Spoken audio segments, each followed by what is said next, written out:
স্বাগত সবাইকে শাকিল টিউটোরিয়ালে। তো আজকে আমরা শিখব এইচএসসি আইসিটি সংখ্যা পদ্ধতি। সংখ্যা পদ্ধতি আসলে কি?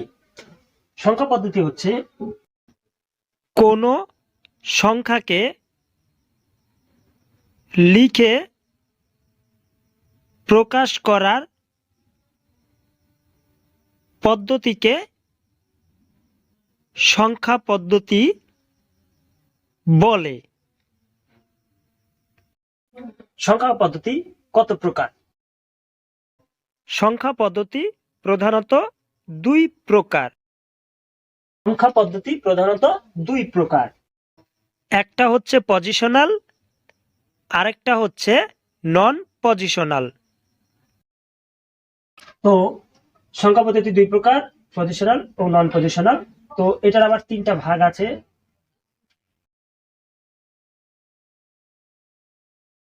পজিশনালের তিনটি বৈশিষ্ট্য আছে: স্থানীয় মান, ভিত্তি, নিজস্ব মান। নন পজিশনালে এটার কিচ্ছু নেই, স্থানীয় মান কিছুই নেই। তো পজিশনাল সংখ্যা পদ্ধতি এটা আসলে কি? যে সংখ্যা পদ্ধতির স্থানীয় মান, ভিত্তি ও নিজস্ব মান থাকে তাকে বলা হয় পজিশনাল সংখ্যা পদ্ধতি। আর যে সংখ্যা পদ্ধতিতে স্থানীয় মান, ভিত্তি, নিজস্ব মান কিছুই নেই তাকে বলা হয় নন পজিশনাল সংখ্যা পদ্ধতি। পজিশনাল সংখ্যা পদ্ধতি চার প্রকার। তো পজিশনাল সংখ্যা পদ্ধতি চার প্রকার কি কি? পজিশনাল চার প্রকার: বাইনারি, অক্টাল, হেক্সাডেসিমেল, দশমিক। পজিশনালের চারটি সংখ্যা পদ্ধতি হচ্ছে বাইনারি, অক্টাল, হেক্সাডেসিমেল ও দশমিক। তো বাইনারির ক্ষেত্রে ভিত্তি হচ্ছে 2, বাইনারি ভিত্তি 2। তো এখানে 0 এবং 1 বসবে, এবং অক্টালে বসবে 0 থেকে 7 পর্যন্ত। হেক্সাডেসিমেলে বসবে 0 থেকে 9 পর্যন্ত। 10-এর পরিবর্তে এ, 11-এর পরিবর্তে বি, 12-এর পরিবর্তে সি, 13-এর পরিবর্তে ডি, 14-এর পরিবর্তে ই, 15-এর পরিবর্তে এফ। 10টি আর এই যে এখানে 2, 4, 6টি, মানে হেক্সাডেসিমেলের বেস 16 এবং দশমিকে বসবে 0 থেকে 9 পর্যন্ত। এর বেস হচ্ছে 10। তো এটাই ছিল বেসিক জিনিস, যে বাইনারির বেস 2, অক্টালের বেস 8, হেক্সাডেসিমেলের বেস 16, দশমিকের বেস 10। তো বাইনারিতে 0, 1 এটাই মানটা সবসময় বারবার বসবে, এর বাইরে পৃথিবীতে আর কোনো মান বসবে না। তো অক্টালে হচ্ছে 0 থেকে 7, এই 8টি মান 0 থেকে 7 পর্যন্ত। এই অক্টালে কখন 8, 9 বসবে না। তো তারপর আছে হেক্সাডেসিমেল, হেক্সাডেসিমেল 0 থেকে 9 এর মধ্যেই বসবে। 9 পরিবর্তে 9 পরে যে 10 আছে, 10 কখনোই বসবে না। 10-এর পরিবর্তে বসবে এ, 11-এর পরিবর্তে বি, 12-এর পরিবর্তে সি, 13-এর পরিবর্তে ডি, 14-এর পরিবর্তে ই এবং 15-এর পরিবর্তে বসবে এফ।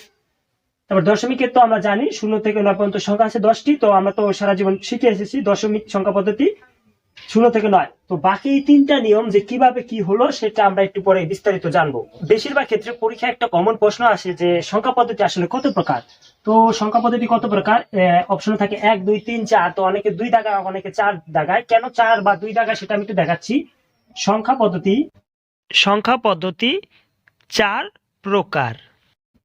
সংখ্যা পদ্ধতি প্রধানত 2 প্রকার। প্রশ্নে যদি আসে যে সংখ্যা পদ্ধতি কয় প্রকার, সেই ক্ষেত্রে উত্তর হবে 4 প্রকার। কারণ সংখ্যা পদ্ধতি 4 প্রকার কি কি? বাইনারি, অক্টাল, হেক্সাডেসিমেল ও দশমিক। আর যদি পরীক্ষা আসে সংখ্যা পদ্ধতি প্রধানত কয় প্রকার? 2 প্রকার। কেন? পজিশনাল সংখ্যা পদ্ধতি ও নন পজিশনাল সংখ্যা পদ্ধতি। এই প্রশ্নটাই ঘুরে ফিরে আসে বোর্ড পরীক্ষায় বা কিংবা বিভিন্ন বিশ্ববিদ্যালয়ের পরীক্ষার ক্ষেত্রে, কিন্তু অনেকেই ভুল করে বসে যে একবার 4 একবার 2 কেন হয়? প্রধানত যখন বলবে তখন হবে 2 প্রকার, আর যখন শুধু সংখ্যা পদ্ধতি বলবে তখন হবে 4 প্রকার। এখানে একটা ছক দেওয়া আছে। তো সংখ্যা পদ্ধতির বাইনারি, দশমিক, অক্টাল, হেক্সাডেসিমেল। তো অঙ্ক সমূহ 0, 1, তারপরে দশমিকের যে কটা আছে 9, 10টা, অক্টালের 8টি, তারপরে হেক্সাডেসিমেলের 16। ভিত্তি দেওয়া আছে এখানে, যে মেন আমাদের কাজটা হচ্ছে ভিত্তি 2, 10, 8, 16। তো বাইনারির ক্ষেত্রে 2, দশমিকের 10, অক্টালে 8, হেক্সাডেসিমেলের 16। উদাহরণস্বরূপ 1, 1, 0, 1 এটা হচ্ছে বেস 2, এটা থাকলে বাইনারি। তো এটা থাকলে 10, মানে অঙ্ক করার সময় 10 দেওয়া থাকবে বেস, তারপরে অক্টাল করার সময় 8 এবং হেক্সাডেসিমেল করার সময় 16 দেওয়া থাকবে। তো এই ছিল আজকের ভিডিও। তো পরের পার্ট বাইনারি থেকে অক্টাল, অক্টাল থেকে বাইনারি, হেক্সাডেসিমেল থেকে অক্টাল, অক্টাল থেকে হেক্সাডেসিমেল।